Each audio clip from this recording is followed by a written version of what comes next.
Hi, I'm Tim. Welcome to Watchbox, and thanks for logging on. If you love this watch, email me, tmosso@thewatchbox.com. It's in the description below. My email is tmosso@thewatchbox.com for all your pricing questions about this watch. Today we're discussing a watch launched in 2021 by Breitling, a combination of steel, rose gold, and ceramic. It is the Super Chronomat 44 4-year. So Super Chronomat being something of a nod to the enthusiasts of late Schneider era Breitling design. It's a big, bold watch. It's something that has a brashness to it. It's not small. It's not vintage evocative. It's a very modern watch with a modern size. And yet under George Kern, these larger watches too have gained a new measure of elegance and even ergonomic opportunities for smaller wrists. So let's take a quick look here. 44 millimeters in diameter, as the name implies. It's 14.6 millimeters thick, and from lug to lug, 53.5 millimeters with a 22 millimeter spacing between the lugs. Though you can see that the strap itself is designed for the case, and it's broader than the lug spacing. It is actually end to end across the case. More on that in a moment, but you can see the watch on my 16 centimeter circumference wrist. I could actually wear this, and a lot of that's down to the shape of the case. The lugs are right up to the edge, and you can see that well from the top, but they're not over the edge.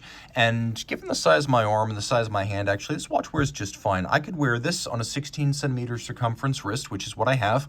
I would not wear it on a smaller wrist, however. It's not as thick as I expected, and while it won't fit underneath all dress shirts, it will fit underneath jacket cuffs. More about that strap.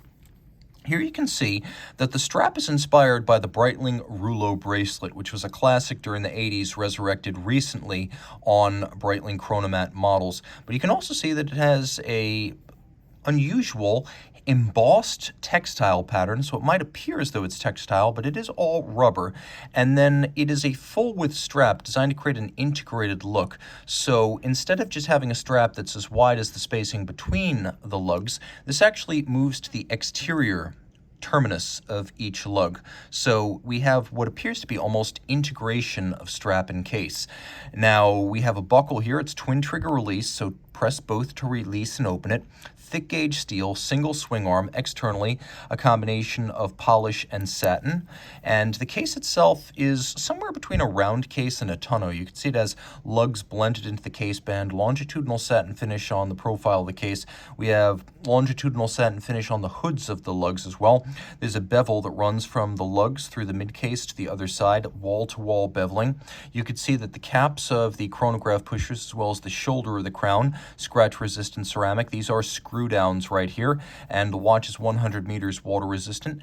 Activate the chronograph. You can see the chronograph starts without any stagger or jump. It is a modular chronograph and calendar system, but it is a vertical clutch chronograph engagement, so it starts without jump or stagger. Now the base movement here is an ETA 2892A2, so you get a lot of the basic features of the 2892A2, including bidirectional winding, hacking seconds, a 42-hour power reserve, and a beat rate of 8 beats per second or 4 hertz. In addition to the ETA base, which is, by the way, COSC chronometer certified, we get Breitling's unique 1461 or 4-year calendar system. Now, if a simple calendar needs to be adjusted 5 times a year, an annual calendar needs to be adjusted only once a year, the jump from February to March, and a perpetual calendar typically doesn't need to be touched until the year 2100, well, this is closer to a perpetual calendar than all the others, because this only needs to be set and reset once every 4 years. That is the 1461st day. It is the leap year day when this watch will have to be reset. So once you pass that leap year day, you reset the watch, making it a 4-year calendar, a semi-perpetual, if you will. Now this is oddly a dive watch.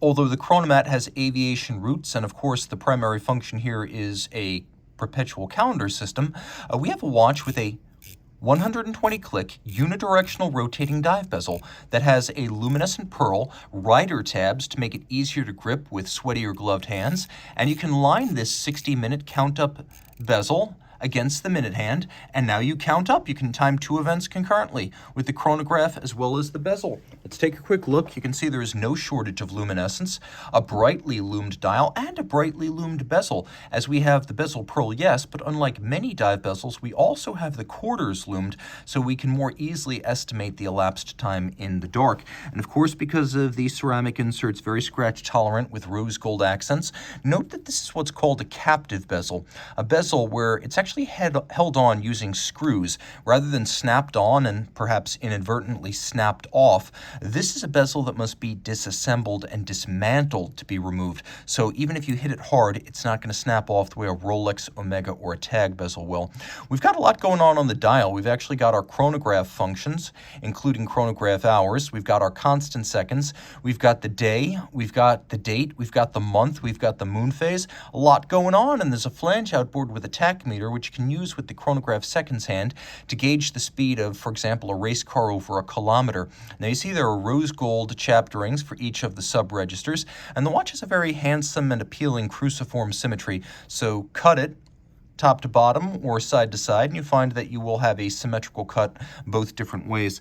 Again, underneath we've got that modular perpetual calendar chronograph mechanism, and then the ETA 2892 base. All of this chronometer is certified and of course water resistant down to 100 meters. How do we know? Because it says certified chronometer and 100 meters. It's also relatively thin. Despite being a modular chronograph and calendar system, the ETA 2892 base means that this thing, for all of its bulk, is far below 15 millimeters thick. Reach out to Team Mosso at thewatchbox.com for purchase and pricing details.